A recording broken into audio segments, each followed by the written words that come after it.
కుండలిని రహస్యం రచించినది ఓం స్వామి గారు. 10వ భాగము పఠనము చేస్తున్నది పద్మజ. కుండలిని ధ్యానమూలకంలో 3 గ్రంథులు. ఇది మంచి చెడు అని నేను తీర్పు చెప్పడం లేదు. అది మీ వ్యక్తిగతమైన ఇచ్చ. చక్ర సాధన చేసేటప్పుడు ఈ ఇంకా కావాలనే కోరికను జయించడమే 2వ ఆవశ్యక క్రమశిక్షణ. మీకు ఉన్నదానిని నిశితంగా గమనించడంతోనూ, సంపాదించదలిచిన ఐహిక లక్ష్యాన్ని జాగృతితో వెంటాడటంతోనూ ఇది మొదలవుతుంది. కృతజ్ఞత, జాగరూకత 2 చాప్స్టిక్స్ వంటివి. ఆశ అనే ఆహారాన్ని పట్టుకోవడానికి 2 కావాలి. ఒక సాధకుడు తన లైంగిక ఆలోచనలు, సృష్టి ఆలోచనలు అధిగమించి ఎదిగినప్పుడు అతని మనసులో ఒక విధమైన నిశ్చలత ఏర్పడుతుంది. అంతర్వాహినిగా కలతపరిచే తొందరపాటు తగ్గుముఖం పడుతుంది. ఒక విధమైన కృతజ్ఞతాభావం సహజంగా పెరుగుతుంది. నిజానికి నాకు అన్నీ ఉన్నవి అన్న భావన, అనుభూతి మీ మనసును తొలిచి గూడు కట్టుకుంటుంది. పూర్తిగా వికసించిన పువ్వు సహజంగా తేనెటీగలను ఆకర్షించినట్లు సృష్టిని, ప్రజనాన్ని అధిగమించి ఎదిగిన మీ మనస్సు వేరు విధములైన ఆలోచనలను ఆకర్షిస్తుంది. 2వ గ్రంథిలో చిక్కిన మనస్సులో ఇప్పుడు వేరే కోరికలు తలెత్తుతాయి. విష్ణు గ్రంథి మన దుఃఖానికి, క్షోభకు కారణం మనలో గాఢంగా నాటుకొని ఉన్న చిరస్థాయిగా జీవించాలన్న కోరికే. ఈ ప్రపంచపు క్షణభంగురమైన ప్రకృతి మనకి నచ్చదు. ఇక్కడ ప్రతి వస్తువు తాత్కాలికమేనని నమ్మటం మనకు కష్టంగా ఉంటుంది. మనకు సుఖ సంతోషాలు, సాధకాలు, సంపాదనలు శాశ్వతంగా కావాలనేదే మన కోరిక. మన ఆత్మీయులను కోల్పోవటం మన అభిమతం కాదు.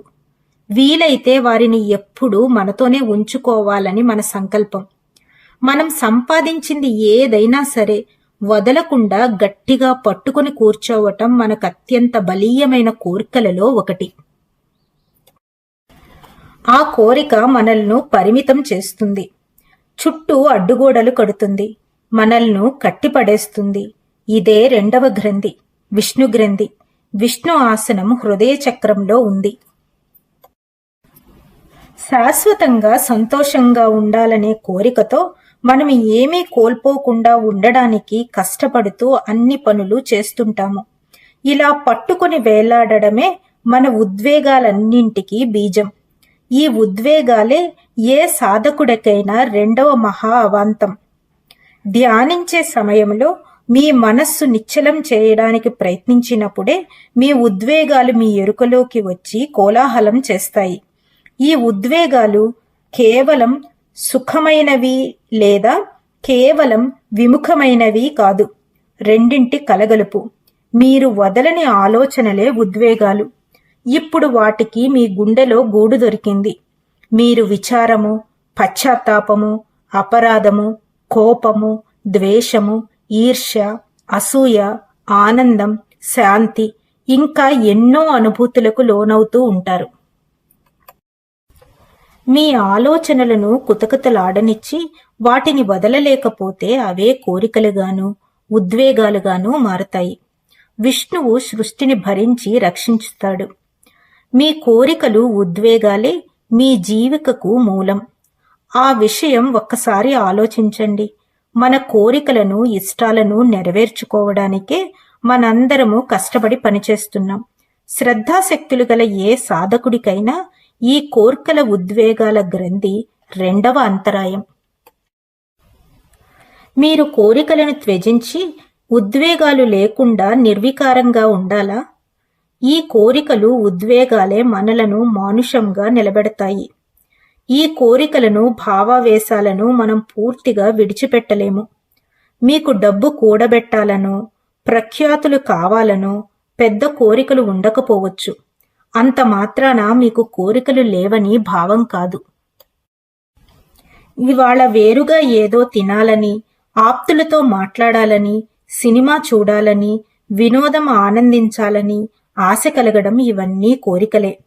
ఒక కోరిక తీరడానికి ఎంత ఎక్కువగా కష్టపడవలసి వస్తే అది నెరవేరిన తరువాత ఆనందం అంత ఎక్కువగా ఉంటుంది.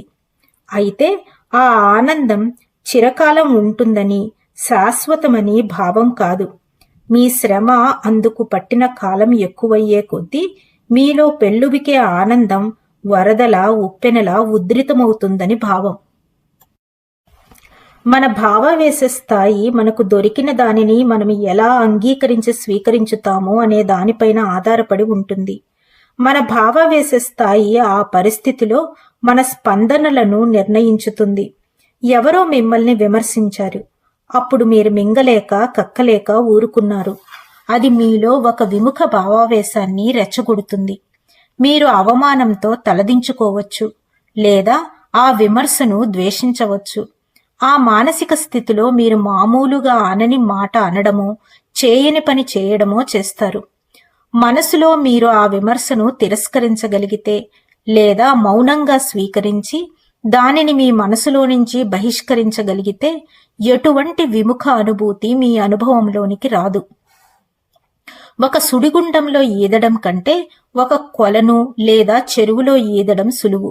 మీరు ధ్యానించే సమయంలో మీ ఆలోచనలకు, భావావేశాలకు ప్రతిస్పందించనవసరం లేదని మీరు అర్థం చేసుకుంటే వాటి తీవ్రత తగ్గిపోతుంది. వాటి తీవ్రత తగ్గిపోయినప్పుడు అవి సుడిగుండం నుంచి కొలను, చెరువుగా నిశ్శబ్దమవుతాయి. అప్పుడు మీరు ఆ చెరువు అడుగున ఏమున్నదో చూడగలుగుతారు. అంతా స్ఫటికంలా స్వచ్ఛమవుతుంది. మీ భావావేశాలు తాత్కాలికంగా చిన్న అలలను సృష్టించవచ్చు, కానీ అవి రాకాసి సుడిగుండాలు కాలేవు. మీరు మీ లైంగిక ఆలోచనలను అధిగమించినప్పుడు, మీ ఉద్వేగాలకు తటస్థంగా ఉంటే మీరు అవశేషాన్ని చూడగలుగుతారు. అప్పుడు మూడవ తరహా ఆలోచనలు వచ్చి మీ ధ్యానాన్ని భంగం చేస్తాయి. రుద్రగ్రంథి. తీవ్రంగా ధ్యానించే ప్రతి ఒక్కరూ జీవితంలో ఒక దశకు చేరుకుంటారు. ఆ దశలో లైంగిక ఆలోచనలతో పెనుగులాట సమసిపోతుంది. ఎవరినీ గురించి విముఖమైన ఆలోచనలు కలగడం ఆగిపోతుంది.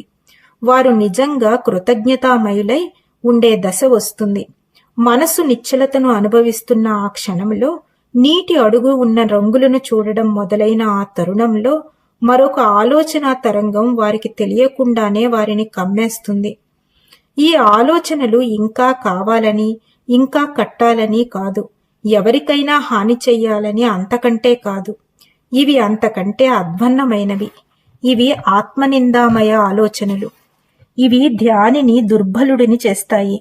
మీరు అల్పులని, తగనివారని అనుభూతిని కలిగిస్తాయి. మీరు ఎప్పటికీ గమ్యం చేరుకోలేరనిపిస్తుంది. మీ దుర్బల క్షణాలు, గత వైఫల్యాలు మీ అంతర్నేత్రంలో మెరుపులు కురిపించుతాయి. అప్పుడు ఆ క్షణాన మీలో ఉన్నది కాక మీలో లోపించినదే మీకు దర్శించుతారు. మూడవ గ్రంథి రుద్రగ్రంథి అని పిలువబడే ఆలోచన గ్రంథి. అది కనుబొమ్మల జాలిక, ఆజ్ఞాచక్రం పైన ఉంటుంది. శివుడి పాత్ర విధ్వంసం. అది కేవలం విధ్వంసమే కాదు, ఉపసంహారం, సమాప్తి. ఈ గ్రంథిని విడదీయటం 2 దశల ప్రక్రియ. తొలి దశలో మీరు మీ విధ్వంసక ఆలోచనలను దాటి యోచిస్తారు. మీ గతం, మీ వర్తమానాన్ని ధ్వంసం చేయనవసరం లేదని అర్థం చేసుకుంటారు. మీరు ఆ ఎరుకతోనూ నిబద్ధతతోనూ ధ్యానించితే మీ విధ్వంసక ఆలోచనలు గట్టి చప్పుళ్లకు బెదిరిపోయే పక్షుల్లాగా ఎగిరిపోతాయి. రెండవ దశలో ఆలోచనలు అన్నీ కేవలం ఖాళీ కుండ్ల వంటివి మాత్రమే అని గ్రహింపు. అవి నిస్సారమైనవి. వాటికి నేను ప్రాముఖ్యత ఇవ్వకపోతే వాటంతట అవి ఏమీ చేయవు. మీరు జాగ్రత్తగా అవలోకించితే కంటికి కనిపించే ప్రతి వస్తువుకు, విషయానికి ఒక ఆరంభ స్థానం, ఒక పరిమిత జీవితకాలం, ఒక సమాప్తి ఉంటాయని గమనిస్తారు. అంతా బుర్రలోనే ఉన్నదని చెప్పినట్లు ఈ గ్రంథి మెదడులో ఉంది. మీకు కొన్ని ఉద్వేగాలు అనుభవంలోనికి రావచ్చు, కోరికలు కలగవచ్చు, భౌతికంగా సాన్నిహిత్యం కోరుతూ ఉండవచ్చు. మీ మనసులోని ఆ ఆలోచనలకు ముగింపు పలికే మీ కోరిక, ఉద్వేగము అంతకు ముందు ఎన్నడూ లేనట్లుగా అంతర్ధానమవుతాయి. ఇది అతి కష్టమైన చిక్కువీడని ముడి. మీరు దాటవలసిన ఘనతమయమైన కట్టు. చక్రధ్యానంలో మీకు ఎదురయ్యే ఆలోచనల దాటికి కూడా రుద్రగ్రంథి ప్రతినిధి. కుండలిని జాగృతిలో ఇది అంతిమ దశ, అత్యంత తీవ్రమైనది. ఈ గ్రంథిని విడిపించడానికి సాధకుడు చెక్కుచెదరని ఏకాగ్రతతో, పట్టుదలతో ధ్యానించి శివుడు వలె యోగి కావాలి. మీరు ముందుకు సాగుతున్న కొలది మీ ఆలోచనలను ఏ ప్రయత్నమూ లేకుండానే గమనించగలుగుతారు. పక్షి సహజంగా ఎగిరినట్లు, చాప సహజంగా ఈదినట్లు మీరు సహజంగా జాగృతులవుతారు. ఒక గ్రంథి ఎంత గట్టిగా, ఎంత చిక్కుగా ముడిపడి ఉన్నా దానిని బలప్రయోగంతో లాగి పీకి మీరు దానిని విడదీయలేరు. కుండలిని ధ్యానంలో నిరాశ, నిస్పృహలకు, అసహనానికి పాత్ర లేదు, చోటు అంతకంటే లేదు. తాము అత్యంత సహనం వహించాలని ప్రతి తీవ్ర సాధకుడికి తెలుసు. మనం ఆ గ్రంథిని నిశితంగా పరీక్షించి విశ్రమించిన దృఢమైన చేతులతో దానిని విడదీయాలి. బ్రహ్మ, విష్ణు, రుద్రగ్రంథులతో వ్యవహరించవలసిన తీరు ఇది. కొంత పరీక్ష, కొద్దిగా అవలోకనం, అతి సహనం, చాలా చాలా ప్రయత్నం ఇవి గ్రంథులను విడదీయటానికి అవసరమైన పరికరాలు. అప్పుడు ఏ ముడిని విప్పడం కష్టం కాదు. మీరు పట్టు వదలకుండా ఆ బాటన నడిస్తే ఆశించిన ఫలితాలు కలుగుతాయి. అందుకే దీనిని నేను చక్ర వేదాంతం అని కాక చక్ర విజ్ఞానం అంటాను. దానికి ఖచ్చితమైన కార్యకారణ సంబంధం ఉంది. దైవలీలలో కార్యకారణ సంబంధం లేని వస్తువే లేదు. ప్రతి వస్తువ మరొక దానితో సంబంధించి పరస్పర ఆధారమై నిష్పక్షపాతంగా ఉంటుంది. ఈ భాగాన్ని ఇక్కడితో ముగిస్తున్నాను. వచ్చే భాగంలో మళ్ళీ కలుద్దాం. అంతవరకు సెలవు. ధన్యవాదాలు.